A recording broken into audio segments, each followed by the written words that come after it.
conversation. It is, and actually what Martin said, the financial system is against us. And tomorrow we will do an attempt to change that. We are finance audience tomorrow with the bankers and the financiers, and we're trying to change the world there as well, to see how they can come up. What I learned from the financiers is that they have one single operating point of a ship that is 85% power, service condition, and they look at the fuel consumption, and that they use to calculate the financial revenues over 30 years. That's their system, and that needs to change. Part of the structure, part of the problem of the shipping industry is the financial market, is that financial involvement in the maritime industry, isn't it, Martin? Because I heard you talk as well previously about that fundamental problem about the shipping industry is when you've got that financial model that's driven the shipping markets for so long, you're going to have to look for some way to break that model. Yes, I think basically ship owners figured out that a very good wheeze, you buy a $100 million tanker and it's a big risk, and so if you can persuade a banker to take a fair bit of that equity risk, or if it's maybe a container ship, I mean in a very, very real sense, the German banks ended up carrying the equity risk on half the container fleet, and that particular source was all built around the Eurodollar market, which came in about the same time as the bulk shipping market, and it provided a ready source of dollars for buying ships. That is sort of not quite there anymore, and I think we're in a bit of a hiatus where we find out what comes next. And if you find out, you better ring up the Korean shipbuilders, because they're looking for some customers right now. They need all the help they can get. When we talk about this transformation of the industry, we also talk, and we're talking about the technologies that come on board. With battery power as well here, we've seen this as a sort of a new technology. It's opening up doors and opportunities. I mean, one of the things I see as we talk about autonomous ships is I don't believe there would be a drive with autonomous ships unless there is strong electrification of fleets, because I don't believe that you would have necessarily the trust for a diesel-powered vessel as you go down that avenue. But in terms of the evolution of battery power, you've discussed about different shipping markets or different sectors. Where do you see the battery going? Will we see battery-driven tankers, bulk carriers, the industrial shipping industry?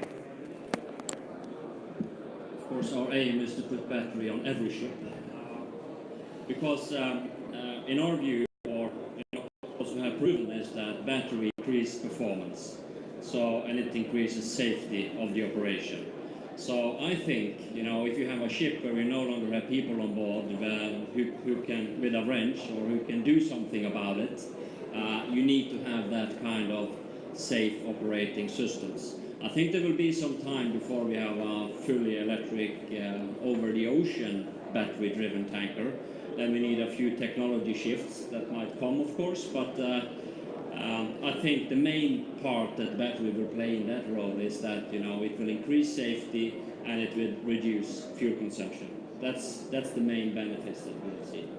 But in order to enable that kind of technology shift within the industry, you're going to have this sector actually willing to accept them on board. I'm just thinking, I've heard a lot of companies talk about, the technology companies talk about the valley of death, not necessarily with the batteries, but a lot of the innovative companies that they've done the R&D, they found that they now have to wait that length of time before they get those first orders coming in, and some of them just don't survive that well. So there has to be that sort of investment and that certainty in a way that those sectors are actually going to engage in sort of technology like that.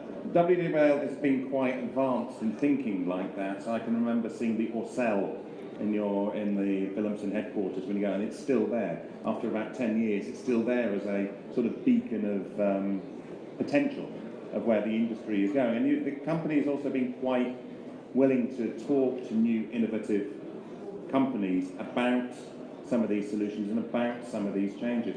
What do you see then is that key factor for change to meet some of the ideas that Teus was driving at?